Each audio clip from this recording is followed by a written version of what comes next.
आज ईद है, anchor person है, वैसे तो हमें जर्नलिस्ट को हर वक्त अलर्ट रहना पड़ता है, पता नहीं क्या हो गया, लेकिन ये ईद का दिन कैसा गुजरा या कैसा गुजारती हैं ईद को? बहुत शुक्रिया आपका पराजा साहब। सबसे पहले तो आपको और आपके देखने वालों को बहुत बहुत ईद मुबारक। और इस बार तो हमारी बड़ी सेलिब्रेशन है माशाल्लाह, ईद का दिन भी है और उसके साथ साथ फिर वो मरसूस मार्का हक की कामयाबी की खुशियाँ भी हैं बहुत ज़्यादा। लेकिन उसके साथ साथ एक आगाज़ में बात करना चाहूँगी कि हम अपने फ़लस्तीन के बहन भाइयों को ज़रूर याद रखें ईद के दिन, और उनके लिए दुआ गो रहें कि जिस तरह से हम सब बैठकर आज अपने अपने घरों में अपनी फैमिली के साथ ईद की खुशियाँ सेलिब्रेट कर रहे हैं, हमारा दीनी फरीज़ा है जिसको हम अदा कर रहे हैं, कुर्बानी कर रहे हैं। तो उन्होंने बहुत बड़ी कुर्बानियाँ दी हैं इसी दीन के लिए, इसी इस्लाम के लिए। तो अल्लाह से दुआ करनी चाहिए कि उनकी जो खुशियाँ हैं वो भी एक दिन वापस ऐसा आए कि वो भी इसी तरह से अपनी फैमिली के साथ बैठकर ईद की खुशियों को सेलिब्रेट कर रहे हो जैसे हम कर रहे हैं। जहाँ तक आपने आज के दिन की बात की, जी। तो सर अल्हम्दुलिल्लाह मेरा तो, मैं बड़ी शुक्रगुजार हूँ, बड़ी ब्लेस्ड भी हूँ कि मेरी आज तक ईद वैसी गुजरती है जैसी बचपन में गुजरती थी। अच्छा। हाँ जी, तो वो माँ बाप की भी हमेशा से बड़ी पैम्पर्ड चाइल्ड रही, फिर शौहर की भी बड़ी पैम्पर्ड बीवी हूँ, और माशाल्लाह बेटी भी है। तो ईद का दिन वैसे ही गुजरता है, लेकिन क्योंकि कुर्बानी की ईद है और ये कहते हैं कि ये मर्दों की ईद होती है और जो छोटी वाली ईद होती है वो औरतों की ईद होती है, ख़वातीन की ईद होती है। तो हम भी थोड़ा बहुत अपना हिस्सा डाल लेते हैं, जानवर पसंद कर लिया, देख लिया, उसके साथ थोड़ी सी पिक्चर्स वगैरह खिंचवा ली।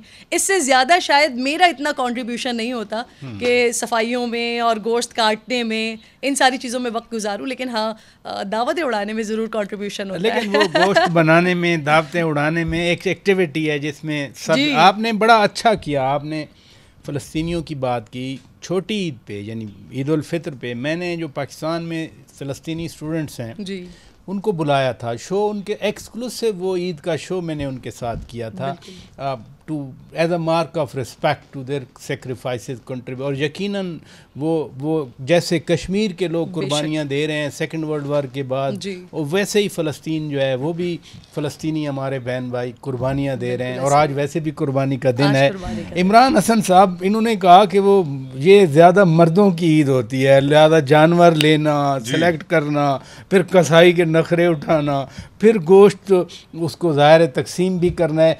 आपका दिन ईद वाला, ये बड़ी ईद वाला कैसे गुजरता है? शौकत भाई वेरी बिजी। एक तो जिस तरह आप ईद के दिन ऑन आवर टोज, हम सारे एंकर्स चल रहे होते हैं because we have to deliver our work. कुछ तो ईद से जो पहले बिल्कुल इमीडिएट ईद के दिन होते हैं, हमारे शोज़ आपको मालूम है, जो अगर टाइम स्लॉट हमें हिट हो रहा है और ईद के दिन अगर हमें कोई अवेलेबल नहीं है तो उससे पहले रिकॉर्डिंग्स एंड ऑल वो चलता रहता है। और हमने अपनी सारी स्लॉट्स को अधूरा नहीं छोड़ना, क्योंकि व्यूवर्स का हमने ख्याल रखना है, क्योंकि उन्होंने टीवी देखना है। तो एक तो वो पूरी बहुत बिजी चलता है स्केड्यूल। उसके अलावा when it comes to Eid, मेरी एक बहुत बुरी आदत है जो पिछले कुछ अरसे से बनी है, वो ये है कि बिल्कुल एंड तक ले जाना जो कुर्बानी का अमल है। कुछ लोग होते हैं जो पहले, अब हमारे शहरों में ये भी मसला है कि जानवर आप पहले नहीं ले सकते घरों में, उसको अगर पहले ले आए उसको रखना, देखभाल करना, फिर यहाँ पे तो चोरी भी हो जाते हैं बहुत ज़्यादा, ये भी मसाइल और एक बात है कि पहले अगर लेना रेट भी बहुत हाई होते हैं, जो रेट चलता रहा ईद से पहले वो अनबिलीवेबल है। और हम फिर वेट करते हैं कि चलो यार थोड़ा मंडी मार्केट नीचे आ जाए तो जाके ले लेंगे। तो ये किरण की बात बिल्कुल दुरुस्त है। मर्दों की इस सेंस में ज़रूर होती है कि हमारा काम बड़ी ईद पे थोड़ा ज़्यादा बढ़ जाता है और रिस्पॉन्सिबिलिटी बढ़ जाती है। लेकिन आपको बताऊँ कि ये ईद एक बड़ी अच्छी अपॉर्चुनिटी के तौर पर आती है। वो जैसे कुछ हदीस में भी है ना कि एक जानवर के आप अगर हाथ फेरें तो जितने बाल उतनी नेकियां। मैं खैर नीयत पे ज़्यादा बिलीव करता हूँ, बाकी तो जो भी रिवायात है सबका एहतराम है।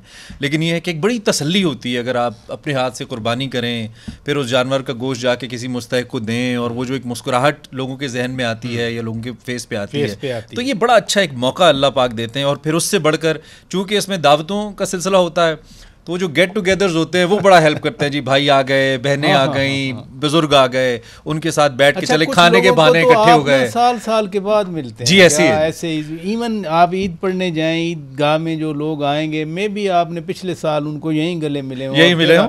और इस ईद में ये भी होता है क्योंकि हज भी बहुत सारे लोग करने जाते हैं। आपको पता है हमारे इलाकों में खास तौर पे इसको एक बहुत पूरे पाकिस्तान में, लेकिन मेनली हमारा जो इलाका है इस साइड पे ज़्यादा सेलिब्रेटेड एक्टिविटी होती है कि अगर एक ख़ानदान का शख्स बुजुर्ग गए हुए हैं तो वो अगर जब वापस आए तो उनके लिए भी तैयारियां होती हैं, वो दरमियान में नहीं है तो फिर एक रवाबित का सिलसिला।